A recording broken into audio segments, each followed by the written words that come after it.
Fala meu amigo, minha amiga advogada, no vídeo de hoje nós falamos sobre marketing jurídico no Instagram ou no LinkedIn. Afinal, qual rede social é melhor se você tivesse que escolher apenas uma? Mas principalmente compartilhamos algumas estratégias, alguns macetes que a gente chama de hacks. E o mais legal, qual é a expectativa de retorno financeiro de fato investindo em marketing jurídico em cada uma dessas redes sociais?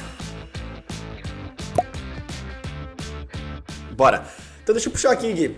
Cara, a gente assim, acho que dá pra falar um pouquinho do Instagram e LinkedIn, né? Falando assim, em termos proporcionais e debate pronto, assim, na tua visão, qual que é melhor? Mas quando vai falar melhor, acho que tem que falar assim, quais são os princípios, qual que é a estratégia recomendada, porque claro que cada uma tem seu público, cada uma tem sua forma de comunicação, mas falando do jurídico, né? Qual que é o melhor? Não pode falar depende, é uma regra que a gente tem aqui no podcast. Muito bom, muito bom. Cara, assim, ó, debate pronto e de colocando a cara a tapa, de fato, tá? Instagram, sem sombra de dúvidas, é melhor, por vários motivos, tá?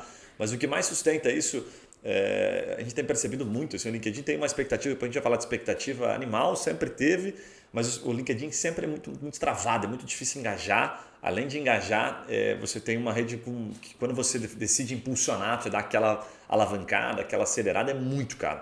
Os caras ainda não entraram. Eu tenho visto alguns movimentos, tem ficado um pouquinho mais barato, mas tudo no LinkedIn é muito caro. E o orgânico do LinkedIn, você tem algum case assim? Você já viu alguém bombar no orgânico? Aqui no Matrimind, assim, raro. A gente viu no passado um cliente que depois não continuou investindo. Organicamente, muito difícil. Eu diria que o LinkedIn, ao meu ver, ele só faz sentido para grandes escritórios ou para um escritório que já tem um time de marketing muito bem consolidado e que ele aparece ali, mais como uma mídia que ele está aparecendo e tal, mas não como estratégia, não como fim em si mesmo, tá? Entendi. Não diria assim que vale a pena você investir nesse sentido de falar, cara, vou aplicar recurso aqui, vou aplicar tempo para ter retorno financeiro do LinkedIn. Então eu escolheria com certeza Instagram. E mais especificamente, falando assim de advogados, escritórios empresariais que buscam empresas, você continua com essa mesma opinião? E o Instagram continua sendo melhor? Aí agora eu vou sustentar, irmão. O que acontece é o seguinte, tá? Vamos lá. Se você, por exemplo, eu sou um advogado empresarial e estou procurando um negócio, então o teu foco está muito claro. Não estou procurando branding, não estou preocupado com retorno imediato, certo? Nesse caso, ainda assim sustento que o Instagram seria a melhor opção, tá? Por vários motivos que a gente vai abordar aqui. Mas o LinkedIn entra como opção, mas é raro isso acontecer. Certo? É bem raro. Então, só os escritórios grandes mesmo. Né? Vou pegar lá, faço marketing do Machado Meyer. Os caras não estão preocupados em trazer negócio a partir da rede social. Não faz nenhum sentido, mas a realidade é que a grande maioria quer negócio, quer investir, quer de fato conseguir mensurar. Por que eu sustento que o Instagram é melhor? Por dois motivos. Primeiro, você tem uma capacidade, né, as formas que você tem de engajar, as ferramentas. O Instagram ele evolui muito mais rápido em possibilidades, né, de você engajar na rede. O algoritmo do Instagram ele permite de maneira um pouquinho mais assertiva você aparecer. Ele é diferente do LinkedIn, tá? Ele é muito diferente do Instagram, do LinkedIn. Ele tem uma capilaridade um pouquinho maior. Diria que talvez, acho que em números, salvo engano, esteja praticamente o dobro, tá? Em comparativo com o LinkedIn. E o tempo de utilização do Instagram também é maior. A gente passa muito mais tempo no Instagram do que no LinkedIn. Ou seja, você tem vários aspectos aí que jogam a seu favor. Mas o principal, ao meu ver, e que isso corrobora bastante com o marketing jurídico, é que você pode impulsionar e você tem, quando você impulsiona, muito mais variedades, muito mais formas, né, de maneira pensando na ferramenta de impactar o seu público-alvo. Então vou dar um exemplo agora para ficar bem óbvio, tá? Você vai lá e faz uma divulgação, por exemplo, você é um advogado empresarial e está com uma tese lá para, sei lá, orientar empresários, né, que estão querendo migrar do contrato de CLT para PJ, certo? Boa. Ou que estão, né, se associando ali, sócios dentro de um contrato social. Naturalmente, quando você faz uma publicação disso, qual que é a lógica ali? No Instagram, você vai conseguir rapidamente medir, né, se você teve algum efeito. Não que você não posta no LinkedIn, se ela organicamente gerou algum resultado. Se ela gerou algum resultado organicamente comparado com as outras publicações, o que você pode fazer? Você vai publicando alguns conteúdos, você já sabe que aquela se destacou. Até o próprio Instagram ele mostra, né? Essa publicação teve 75% mais engajamento. Sim. Aí vem o segredo. Cara, senti que isso aqui encaixou legal. Timing, né? Ou /contexto, momento bacana, meu público acho que também gostou. Então, se gostou no orgânico, a tendência é que goste no pago. E aí você impulsiona. Como ele é barato, ele é muito mais barato, aí você vem com algumas possibilidades que o Facebook /Instagram te possibilita. Então, por exemplo, você pode ir lá impulsionar para pessoas semelhantes àquelas que curtiram.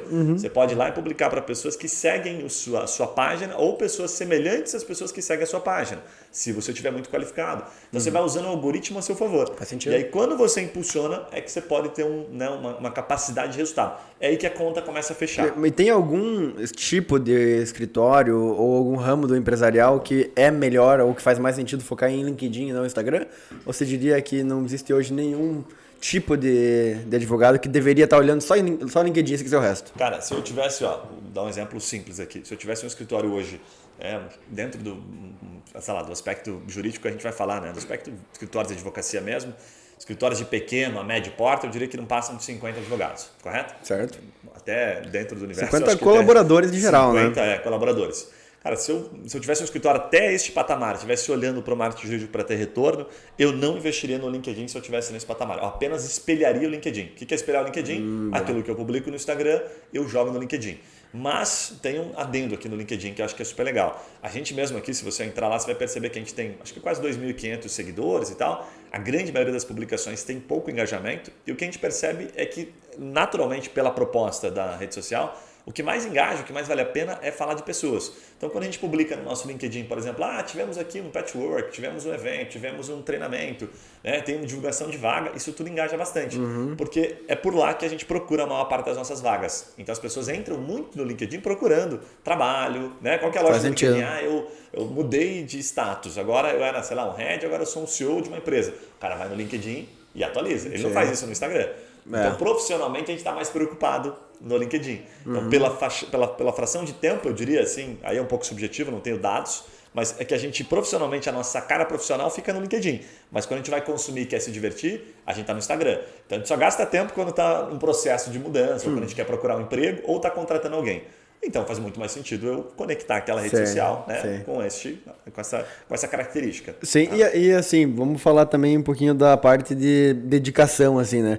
Porque quando você fala de Instagram, você tem uma facilidade, você tem uma forma de fazer um pouquinho mais abrangente, você consegue ser até mais genérico e assim, você pode ter tanto publicação de conteúdo, quanto você pode ter publicação institucional, enfim, você pode, qualquer coisa que você colocar ali, o público está ali para interagir, né? Desde que seja relevante, vai ter interação, vai ter engajamento.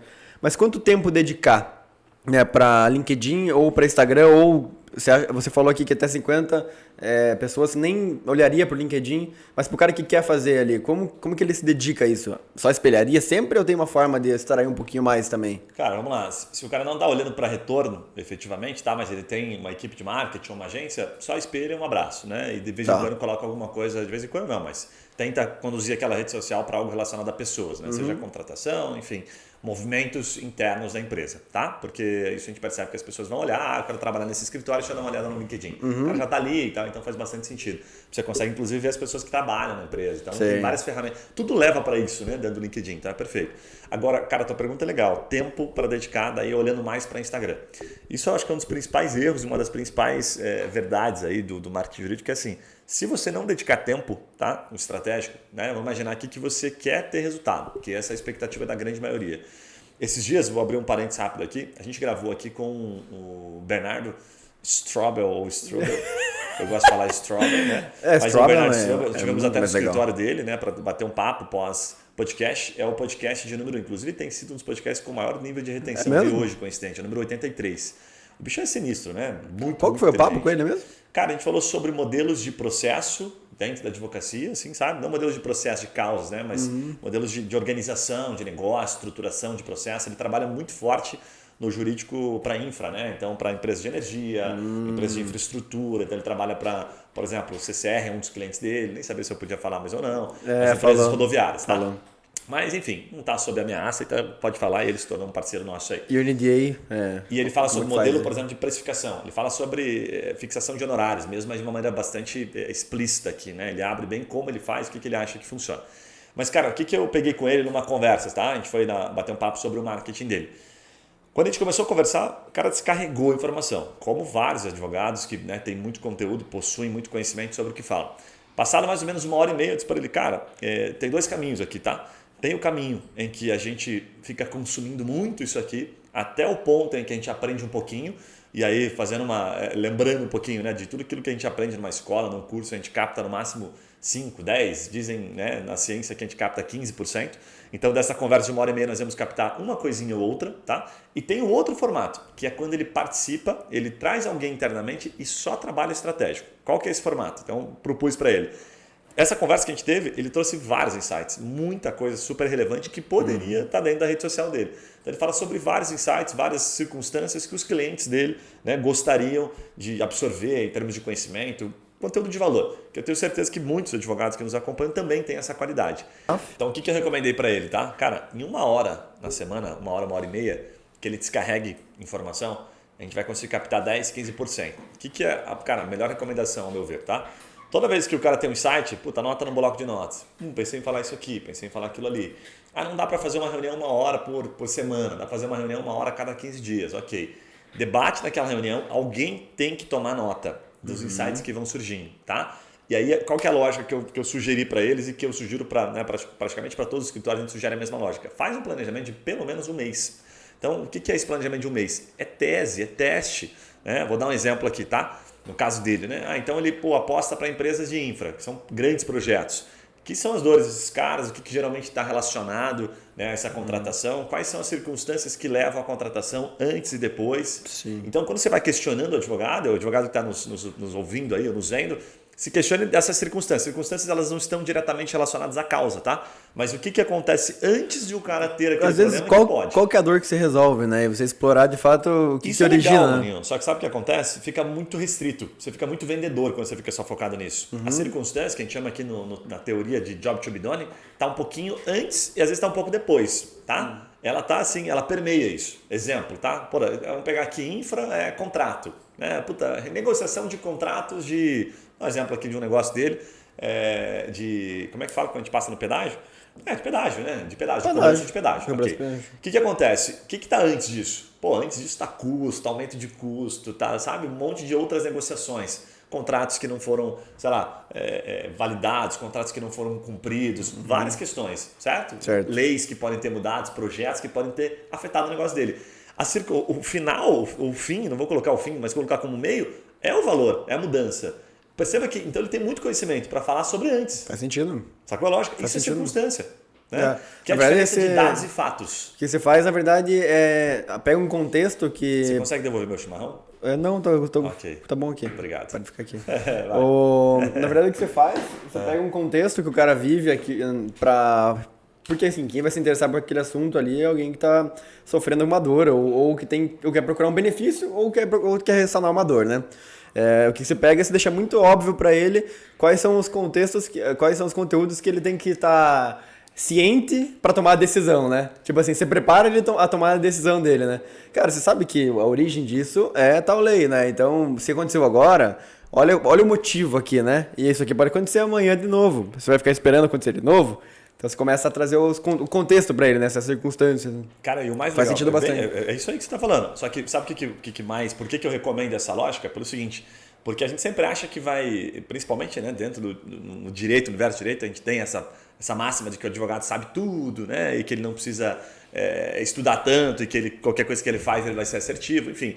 A lógica, e aí vem o aprendizado de marketing. Por que você tem que fazer isso? Circunstâncias antes e circunstâncias depois, tá? E o que está relacionado àquilo?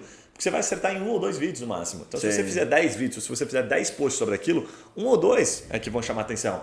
E aí você só precisa, às vezes, de 1 ou 2 para dar aquela impulsionada e aquilo atingir um número maior de pessoas, que aí está relacionado à estratégia, para você ter retorno. Quando o cara ele fica muito refém de uma coisa só, ele fala, não, a dor é essa aqui. Você está muito dentro da dor. E às vezes você não pega o cara naquele momento. E aí vem o detalhe do contexto do time. O que acontece? Vamos lá. Eu sou um cara, né? Exemplo, aqui já que eu peguei o Bernardo para Cristo. Eu, Bernardo, né, resolvo a questão da atualização aqui, enfim, não vou saber o termo exato que ele utiliza, da cobrança, certo? Do pedágio. Beleza, mas cara, quantas empresas que ele pode atender que estão nesse momento? Pouquíssimas. Claro. Agora, se ele aborda o contexto todo anterior, pode ser que ele desperte interesse de caras que vão passar por aquilo. Cara, acho que eu estou caminhando para isso, ou acho que estou num outro momento. Cara, percebe a diferença, não? Sim. Você fica tentando achar o contexto, o timing. Eu tenho que ir lá na rede social impulsionar para o cara que está com esse problema. É tipo divórcio. Sabe? Você fala assim, eu vou divulgar sobre divórcio extrajudicial. A gente tem muita gente separando, não dá para negar. Só que você vai ter que ser muito assertivo em achar o cara que está naquele momento que não se separou ou inventário. Mesma coisa inventar um monte de situações, volta exemplos, àquela lógica do funil, né, de necessidades lá. Pega um funil, divide em 3. O topo do funil é a pessoa que não sabe que tem um problema e nunca procurou uma solução. No meio do funil, a pessoa que sabe que tem um problema, mas ainda não dói tanto, então ela não busca a solução. E embaixo, a pessoa que sabe que tem um problema e está procurando uma solução para resolver. Para o cara que está embaixo, você tem que vender diferencial já. Tipo assim, por que esse advogado e não o vizinho? Porque o cara já está procurando solução. Para o cara do meio, você tem que vender contexto. Por que você resolveu isso agora? Por que deixar isso piorar? Por que você não se antecipar? O cara já sabe do problema, você não precisa educar ele no problema, mas ele não sabe ainda qual que é o momento certo de ele tomar uma ação. E às vezes não está doendo o suficiente. E para o cara topo de funil, que sempre vai ser a maior parte, que é exatamente isso que você está falando, é o cara que você tem que primeiro levantar o problema para ele, ou mostrar uma possibilidade de gerar algum benefício, para ele começar a entender que ele tem uma oportunidade e um problema para resolver, e depois descer ele no funil até chegar e por que é você que ele vai contratar, né? Lógico, eu tô de acordo, mas entre aspas, assim, é porque essa questão do funil foi ficando muito, sabe, aquela coisa de indústria que vai nos empurrando, assim, sabe? Eu tenho cada vez achado mais um pouco de balela e um pouco de conversa fiada, assim, que é a indústria que traz pra gente. O que eu quero dizer com isso? A questão do fundo ali que você falou, puta, o cara tem que ter, para mim é branding, né? Ele tem que ter uma empresa, um escritório que passe essa credibilidade. Como é que eu acho que a gente constrói essa credibilidade de maneira bastante simples? Eu acho que quando a gente vai contratar ou comprar um produto, a gente não fica procurando indícios para comprar. É o contrário. A gente fica procurando indícios para não comprar, objeções. Então, quando a gente entra numa rede social e fala, deixa eu ver aqui mesmo se esse cara, sabe, se esse cara entende do assunto. Você vai procurando objeções, tipo comprar um produto, sabe? Você vai lá e fica procurando reviews, né? Reviews, avaliações daquele produto e vai no negativo. Por que a gente vai no negativo? Porque a gente vai procurando objeções. Não vou ver o cara que tem a dor, não vou ficar olhando o cara que tem o positivo. Por que você não olha o positivo? Né? Porque você fica olhando para ver, puta, não vou olhar o positivo porque eu quero ver situações aqui que talvez se pareçam comigo. Só que quando você olha para isso, eu passei por essa situação, olha que louco, você vai lá comprar um produto, aí você tem assim, 80% dos consumidores disseram que sim, que é positivo, mas você se apega ao negativo, claro. à avaliação negativa. Por que isso? Porque dói mais, porque é mais forte. Então a gente vai procurando a objeção, ao invés de procurar o sim, procurar a certeza. Eu acho que é mais genuíno também, sabe? Porque o negativo é uma situação específica que aconteceu algo. O positivo é todo o resto, assim, sabe? Mas ele vale mais. O cara negativo, ele é bem explícito do que... Cara, dificilmente a gente, comprou num restaurante e foi tudo ok. E daí eu chego lá no iFood e faço uma avaliação de 5 linhas. Eu só vou fazer isso quando foi completamente desastroso. Então, o problema é que o negativo ele é muito mais detalhista e explícito, mas, em regra. Mas bateu num ponto importante. Por isso que eu te falo, cara, que quando uma empresa tem muita avaliação, tem 80% de avaliação positiva, ela é muito boa. Sim. Porque é muito difícil o cara ir lá e avaliar. Não é fácil a avaliação. Você tem muito mais gente falando bem do que falando mal, certo? Só que quem fala bem são poucas pessoas que falam bem, porque é difícil a gente ir avaliar as empresas. Sim, a gente fala muito mais mal do que bem, assim, quando você motiva muito mais, isso. Né? Cara, você foi lá, foi super bem atendido. Quantos avaliam? Você teve restaurante, são pouquíssimos. Eu passei por isso agora, aquela passagem nossa da Latam lá, que eu não conseguia de jeito nenhum mudar a data lá da viagem. E eu nunca fiz uma avaliação positiva da Latam, e claro que já teve coisas boas que aconteceu ao longo da vida, assim, né? Nunca fiz. Mas, cara, aquilo ali me deu tanta raiva que eu fui no Reclame Aqui, fiz a avaliação e realmente foi a única forma deles se mexerem. Sim. Mas, assim, motiva, né? É muito mais fácil você falar de algo que não é bom mesmo. Cara, mas tem um último ponto que eu queria puxar dessa disputa aqui entre Instagram e LinkedIn, que seria a expectativa de retorno, né? Se vale a pena impulsionar. Como eu falei ali no comecinho, cara, total. Por isso que eu recomendo o Instagram, porque é barato, você tem várias possibilidades. E a gente fala em vários outros podcasts aqui de como você impulsiona, como você atinge o público-alvo, depois de você ter uma consistência, né, de produção de conteúdo, como a gente falou aqui, vou publicando e vou sentindo que bomba no orgânico e vou levando para o impulsionamento, né, para o tráfego pago. Agora, a expectativa disso. Cara, o maior aprendizado que eu vejo aqui, tanto dos nossos clientes, que tem estamos se aproximando de 150 clientes, cara, é impressões, é o volume de pessoas que você atinge. Acho que o maior aprendizado seria assim, se eu tenho uma causa, né, que é uma causa que poucas pessoas, né, se encaixam nesse perfil, eu tenho que aparecer para muita gente. E aí, se eu apareço para muita gente, essa causa é uma causa, por exemplo, mais cara, quanto maior o preço, quanto maior o valor daquilo, maior a minha necessidade de branding. Meu branding tem que estar forte, meu site tem que estar bom, a minha rede social tem que estar redonda.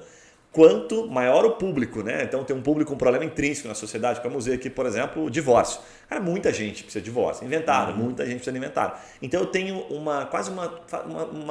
vou dizer assim, você tem uma possibilidade de um branding um pouquinho mais fraco, né? Porque você tem uma causa com muito mais gente. Então você aparece para menos pessoas, tem mais chance de retorno. Então quanto maior a dificuldade, para mais gente você tem que aparecer. Então se você tem uma causa muito específica, cara, você tem que abordar muita gente. Você tem como nichar o público? Tem, mas tem que abordar muita gente para depois, assim, sei lá, aparecer para 10 mil pessoas, 2, 3 pessoas entrarem em contato comigo. Olha o tamanho desse funil. Você vai fechar com 0,2, 0,3, só que às vezes aquela causa gera um puta de um negócio. Percebe a lógica? E o brand tem que ser forte. Essa é o maior aprendizado. Agora, quando você tem um negócio que é intrínseco na sociedade, tipo previdenciário, pô, 1/3 da população, teoricamente, estou resumindo aqui, né, em números, né, tem potencial para se aposentar, né, ou está no momento de aposentadoria. Quantos por cento já se aposentaram? Você não tem esse dado. Pode ser que metade já se aposentou? Quantos deles têm problema pós-aposentadoria? Quantos deles querem rever? Né? Quantos deles estão no meio do projeto, do processo em si? Então, você tem um potencial. Se você atinge 10 mil pessoas, cara, vamos pegar aqui 10% teria que ter de retorno, de alguma forma. Não retorno de fato em investimento, retorno em pessoas em perfil, em qualificação, né? Isso, em oportunidades de contato. Então, olha por esse senso demográfico que a gente tem, que você já vai ter uma noção, tá? E aí, por causa, você consegue ter essa lógica. E digamos assim também, que quanto mais específica a causa, também maior o teu ticket médio, né? E quanto mais genérica a causa, porque você vai ter mais gente fazendo para um público mais amplo, então você tem que fazer também a conta não só de qual o percentual de conversão, né, de 10 mil para 1.000 ou de 10 mil para 20 ali no teu exemplo, mas também quanto que esses 20 vão gerar de caixa, quanto que eu gasto versus quanto que os 1.000 vão gerar de caixa e quanto que eu gasto, né? Por exemplo, uma causa aí de uma aposentadoria, puta, meu ticket médio é R$1.000, legal. E eu vendo aqui para 1.000 pessoas 1 milhão. E o meu ticket médio lá no de 20 é de R$50 mil. Pô, para 20 pessoas eu também já faturo 1 milhão. Então, qual que é o esforço que eu tenho para vender para 1.000? Qual que é o esforço que eu tenho? Claro que isso é um exemplo extremo aqui de áreas totalmente diferentes, né? Sim. Mas a conta tem que ser feita. Né? É o funil reverso que você falou, bem colocado. Você bota quantas entraram aqui, quantas eu fiz aqui em termos de negócio, né? Então, no final, né? Ou dá para botar uma outra etapa, quantas oportunidades foram geradas, certo? Esse número de oportunidade que tem um aprendizado. Vou abrir um parênteses rápido que eu acho que é super legal. Cara, para você saber se está legal a tua campanha, olha também para dados que são meio padrões de mercado, tipo 2%, esses dados são meio padrões de mercado. Mas olha para o tamanho, para a oportunidade em termos de população versus potencial de causa, assim, sabe? Para a causa que você está vendendo. Tem sempre dado, a gente tem preguiça de mexer. Mas olha, assim, quantos por cento de pessoas poderiam contratar que tem esse problema aqui? Olhe para isso, porque isso é um indicador. Claro, é mercado atingível, né? Se a tua abordagem está legal. Se isso bater, isso é uma oportunidade de negócio, tá? Então você tem lá, como eu falei, atingir 10 mil pessoas do previdenciário. Supondo que 1/3 da população tem potencial, são 30%, mas é muito. Vamos pegar aqui, apenas 1/3 desses 30% tem potencial, 10%. Então, de 10 mil, cara, pelo menos 100 teria que beliscar, né? De alguma forma, assim, sabe? Comenta, vira contato, quer saber um pouco mais. Se esse resultado não aconteceu, o teu criativo tá ruim. O problema tá na barreira de cima. Qual percentual? Você está falando percentual real? Percentual real. 1%? Que 10 mil para 100? Eu quero dizer assim, 10% tem potencial se ele acertou no criativo.